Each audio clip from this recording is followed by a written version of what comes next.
14절에서 18절 말씀.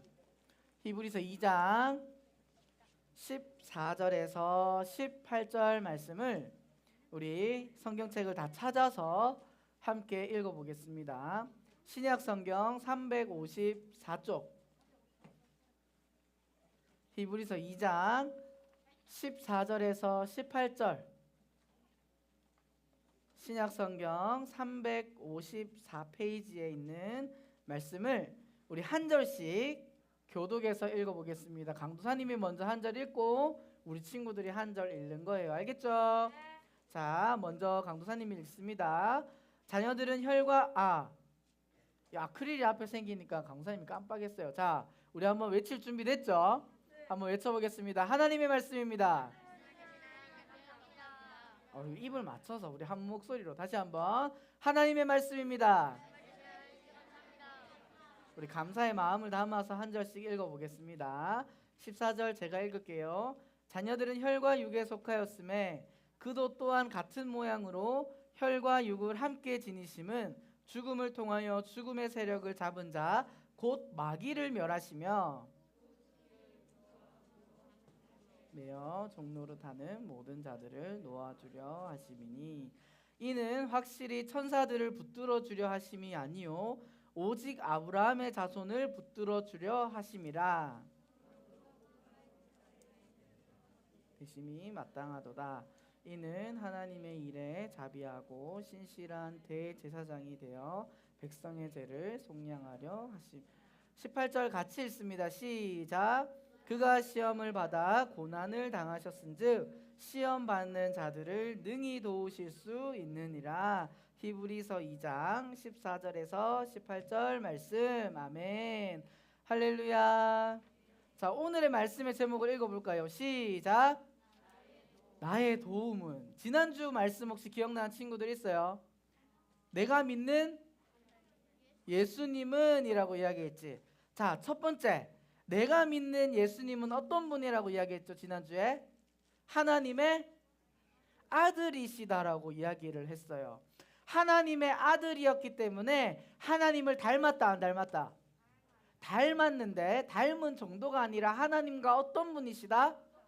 같은 분이 바로 우리가 믿는 예수님이라고 지난주에 함께 말씀을 나누었어요. 두 번째로 내가 믿는 예수님은 또 어떤 분이라고 했죠? 온 세상의 두 글자 주인이라고 했죠. 예수님께서는 온 세상의 주인. 그 이유는 뭐냐면 요한복음의 말씀에 하나님께서 예수님과 함께 이 온 우주 만물, 이 지구를 창조하셨다라고 분명하게 기록하고 있기 때문이에요. 그리고 예수님께서 온 세상의 주인이시라는 말은 누구의 주인도 된다는 말이지? 그쵸, 나의 주인이 된다고 지난주에 함께 말씀을 나누었어요. 그런데 오늘은 말씀의 제목이 나의 도움이죠. 어떻게 우리를 하나님께서 아들을 통해서 도와주셨는지, 지금도 우리를 도와주고 계시는지 우리가 함께 말씀을 통해서 살펴보도록 하겠습니다. 아멘. 화면을 넘겨주세요. 자, 이 글자 아는 친구. SOS 어떤 뜻이야? 도움을 요청하는 거. 어떨 때? 그쵸, 무인도에 갇혀 TV에서 봤지. 무인도에서 빠져나올 수 없을 때 사람들이 그 모래바닥에 SOS를 적어서 어떻게 사람들이 그것을 발견하고 거기에 갇힌 사람들을 뭐한다? 도와주려고 하기 위한 신호예요, 신호.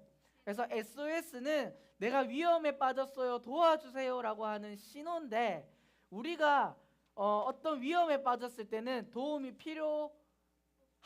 필요하지 않을까요? 당연히 필요하죠. 만약에 도움을 받지 않는다면 어떤 결과가 일어날까? 무인도에 여러분들이 갇혔어. 근데 SOS를 하지 않고 계속 무인도에 혼자 있다. 그럼 어떻게 될까요? 그렇죠. 무인도에는 아무도 없고 먹을 것도 있는지도 모르고 어떻게 잠을 자야 할지도 몰라서 엄청 힘들 수도 있고 다칠 수도 있고 정말 안 좋은 일이 생길 수도 있어요. 그렇기 때문에 우리는 거기서 빠져나오기 위해서 무엇을 요청해야 돼? SOS 도움을 요청해야 우리는 그곳에서 벗어날 수 있다는 사실이에요. 그리고 우리 친구들, 이 세상을 살아가면서 우리는 많은 도움들이 필요할까요? 필요하지 않을까요? 필요해요. 우리 인간은 한번 따라할까요? 도움 없이는, 다시 한번 크게, 도움이 없이는 살 수 없는 존재다. 우리는 모든 삶의 순간순간마다 도움이 필요한 존재라는 것을 우리 친구들이 기억해야 돼요. 우리가 살아가는 삶을 살펴봐도 모든 순간에 도움이 필요한데, 예를 들면 어떨 때 도움이 필요할까 친구들? 우리 친구들이 예를 들어서 아파요. 몸이 아프고 지금 요즘에 코로나로 민감한 상황에 막 기침하고 열이 나면 여러분들이 어떻게 도움을 받을 수 있을까? 어떻게 도움을 받을 수 있죠? 그렇지, 병원 가서 의사 선생님에게 진찰을 받고 어디가 아픈지 알아내서 치료의 도움을 받아야겠죠. 만약에 내가 열이 나고 아픈데 의사 선생님이 아니라 다른 수학 선생님에게 가서 나 너무 열이 나고 아파요. 저 좀 도와주세요. 수학 선생님이 고쳐줄 수 있을까? 도와줄 수 없어요. 우리가 어디가 아픈지 어떻게 치료해야 하는지 잘 알고 있는 누구에게 찾아가야 한다? 의사 선생님에게 찾아가야지 우리가 아프고 열이 나는 것을 고칠 수 있죠. 이것처럼 우리가 신앙생활 하는 데 있어서도 우리 태어난 이 땅을 살아가는 모든 인간이 가지고 있는 문제가 하나가 있어요. 뭘까요? 한 글자. 맞아요. 죄예요, 죄.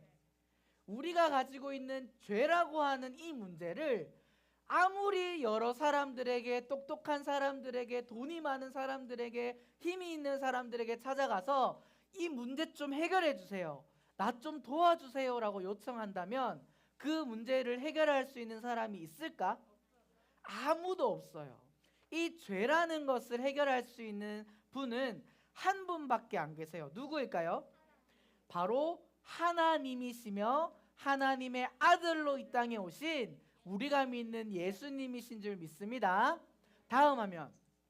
이렇게 예수님은, 넘겨주세요, 하나님의 아들이신 동시에 여러분들이 볼 때 왼쪽에 뭐라고 적혀 있어요? 죄 없음. 자, 우리의 문제, 해결해야 될 문제 한 글자 뭐? 죄였죠.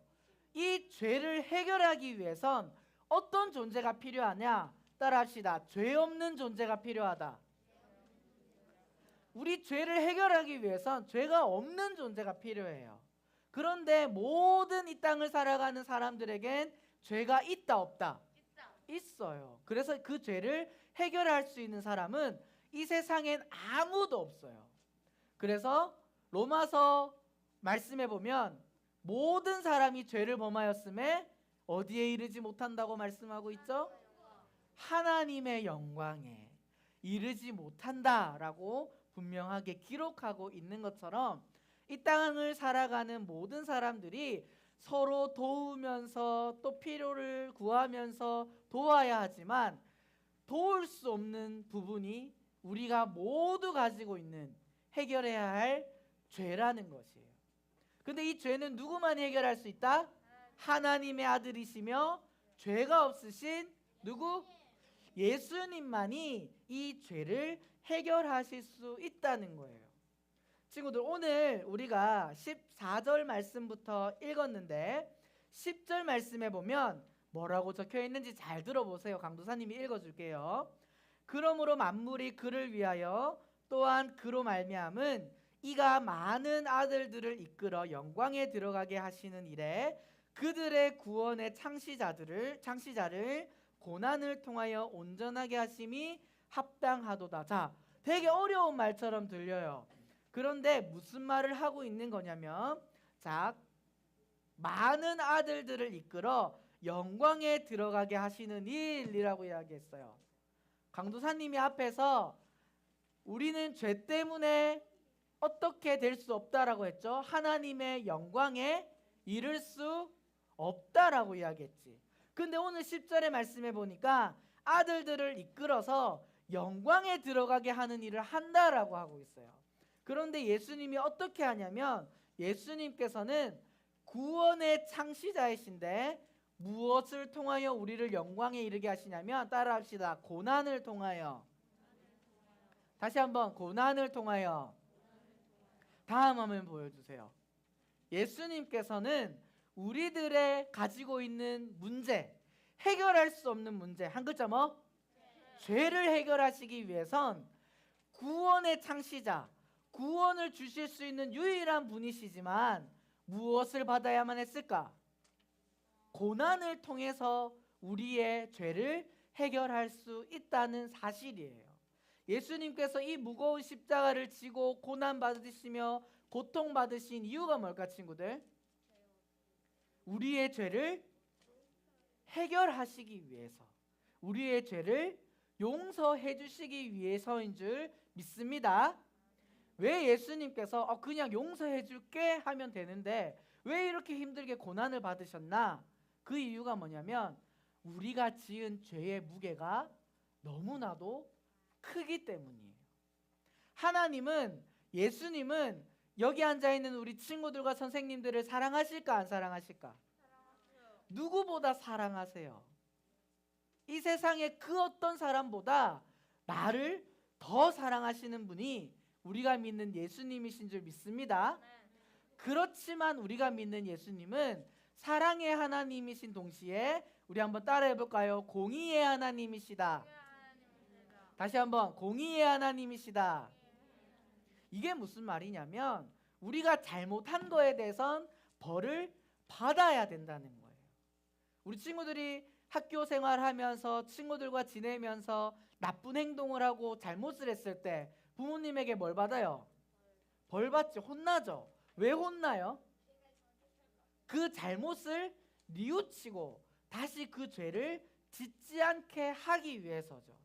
예수님께서도 우리가 지은 그 죄의 대가를 지불하셔야 하기 때문에 이 무거운 고난을 기꺼이 감당하셨다는 사실이에요. 이 무거운 십자가를 지고 걸어가셨을 뿐만이 아니라 결국 어떻게 되셨죠? 다음 화면. 십자가에 못 박혀서 어떻게? 죽으셨어요. 자, 친구들, 오늘 우리가 함께 읽은 말씀을 오늘 화면은 없어요. 한번 찾아보면 좋겠어. 우리가 성경책을 펼쳤으니까 우리 함께 15절 말씀, 16절 말씀을 같이 한번 읽어봤으면 좋겠어요. 히브리서 2장 15절, 16절 말씀. 우리 다 찾았죠? 우리 아까 읽은 말씀이니까 우리 한 목소리로 함께 읽어보겠습니다. 시작. 또 죽기를 무서워함으로 한평생 매여 종노릇하는 모든 자들을 놓아주려 하심이니 이는 확실히 천사들을 붙들어 주려 하심이 아니요 오직 아브라함의 자손을 붙들어 주려 하심이라. 아멘. 예수님께서 고난 받으시고 십자가에 죽으신 이유가 무엇이라고 말하고 있죠? 한평생 무서워서 죄의 종노릇하는 사람들을 자유롭게 해주시기 위해서. 다음 화면 보여주세요. 죄의 종노릇하는 사람들은 자유로울 수가 없어요. 기쁠 수가 없어요. 언제나 불안하고 고통받으며 힘든 삶을 살아가야 하지만 예수님께서 우리의 죄를 해결하셔서 고난받으시고 십자가에 죽으심으로 그 예수님을 믿는 모든 자들은 그 종의 모습이 아닌 어떤 모습으로 나아간다? 우리 한번 따라할까요? 자유의 몸. 이제 정말 자유롭게 될 수 있다는 사실이에요. 그래서 예수님이 십자가에 죽으신 이유는 16절 같이 읽은 말씀처럼 천사들을 위함이 아니라 누구를 위함이다? 하나님의 아브라함의 자손들, 즉 지금 예배를 드리고 있는 강도사님과 우리 친구들과 선생님들을 위해서 예수님께서는 십자가에 못 박혀 죽으셨다라고 이야기하고 있는 거예요. 친구들, 누구에게 붙잡혀 있는 게 자유로울까? 아니면 내가 마음대로 막 돌아다닐 수 있는 게 자유로울까? 그렇죠. 세상은 내가 막 이렇게 해라 저렇게 해라 막 붙잡혀 있는 걸 싫어해요. 그건 자유롭지 않다고 이야기해요. 하지만 하나님의 말씀은 우리가 16절 오직 아브라함의 자손을 붙들어 주려 하심이라 라고 이야기하고 있죠. 우리 친구들이 붙들려 있는 거는 되게 싫고 힘든 일이라고 생각할 수 있지만 우리가 예수님께 붙들려 있을 때 진정한 자유를 얻을 수 있는 줄 믿습니다. 아멘. 그래서 우리 친구들은 다음 하면 예수님께서 나의 죄를 위하여 어떤 고난과 그 힘듦을 당하셨는지를 기억해야 돼요. 그래서 우리가 오늘 읽은 18절 말씀 보시면 그가 시험을 받아 고난을 당하셨은즉 시험 받는 자들을 능히 도우실 수 있느니라. 예수님께서는 이 땅을 살아가는 모든 자들이 죄로 인해서 사탄의 시험을 받게 되어 있어요. 여기서의 시험은 우리가 지난주에 고3들이 무슨 시험 쳤지? 수능 쳤죠. 그런 열심히 공부해서 자기의 실력을 검증하는 테스트라는 뜻의 시험이 아니라 하나님의 말씀을 듣지 않고 하나님으로부터 멀어지고 하나님을 싫어하게 만들기 위해서 우리에게 주는 유혹을 이야기해요. 예수님께서 이 땅에 오셨을 때 우리가 받고 있는 이 시험, 유혹을 예수님도 당하셨을까 당하지 않았을까? 당하셨어요. 마태복음의 4장의 말씀에 보면 다음 하면 사탄이 예수님께 나타나서 이렇게 시험해. 돌들로 떡을 만들어 봐라. 네가 하나님의 아들이고 능력이 있는 분인데 이 돌들로 떡을 만들어서 먹으면 되지 않냐? 왜 이렇게 사탄이 유혹했냐면 이때 예수님은 40일 동안 금식을 하고 있었어요. 배가 너무 고팠어. 하나님의 능력을 가지고 있는 예수님은 돌들로 떡을 만들 수 있었을까요? 없었을까? 충분히 그런 능력이 있으셨지만 예수님은 이 사탄의 유혹에 넘어가지 않고 그 시험을 이겨내시고 결국 하나님의 아들로서 죄가 없는 인간으로서 우리의 죄를 해결해 주시기 위해서 우리를 도와주셨다는 사실입니다. 네, 다음 화면으로 넘겨주세요. 친구들, 오늘 말씀을 들으면서 우리 친구들은 뭘 느꼈어요? 예수님께서는 우리를 뭐 해주시는 분? 도와주시는 분이라는 사실이에요. 그런데 어떤 문제를 도와주셨냐? 우리가 해결할 수 없는 부분, 바로 죄라는 것을 하나님께서는 자신의 아들 예수님을 통해서 해결해 주셨다는 사실입니다. 그런데 하나님이 나를 도와주셨는데 그러면 나는 이 땅을 살아가면서 어떤 모습으로 살아가야 될까? 죄를 짓지 않는 모습. 그렇죠. 예수님께서 우리의 죄를 해결해 주셨기에 우리는 다시 죄를 짓지 않고 하나님의 말씀에 순종하는 모습으로 살아가야 되겠죠. 더 나아가서 예수님께서는 능히 우리를 도와주신다라고 말씀하고 있죠. 근데 예수님께서 우리를 도와주실 때는 예수님 혼자가 아니라 성부 하나님, 그 다음에 이 땅의 아들로 오신 예수님, 그리고 우리의 마음에 지금도 함께 하시는 성령 하나님께서 함께 힘을 합하여 우리를 도와주고 계시는 줄 믿습니다. 그 도우심 앞에 우리의 반응은 우리는 그러면 어떻게 살아가야 하나라는 질문에는 우리 한번 따라 합시다. 내 옆에 이웃을 도우며 살아야 한다. 아멘. 우리는 누구도 빠짐없이 하나님의 아들의 도움을 받고 지금 이 예배의 자리에 나와 있는 줄 믿습니다. 그 도움을 받은 우리는 이제 그 도움을 나누며 살아야 돼요. 나만 도움받고 나만 구원받고 나만 잘 살면 된다가 아니라 예수 그리스도의 사랑으로 구원을 얻은 하나님의 도움을 받고 살아가는 우리들은 옆에 있는 친구들을 도우며 예수님을 믿지 않는 친구들에게 말씀을 전하며 내가 받은 그 도움을 세상의 친구들에게 나누며 살아가는, 이웃을 도우며 살아가는 하나님의 자녀들 될 수 있기를 축복합니다. 그래서 언제나 나를 도우시는 하나님을 예배하고 또 내가 받은 도움을 통하여 예수님을 전할 수 있는 믿음의 자녀들 될 수 있기를 축복합니다.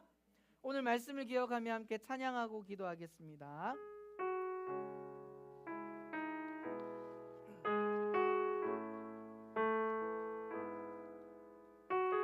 우리 함께 고백할까요? 하나님은 너를 지키시는 자.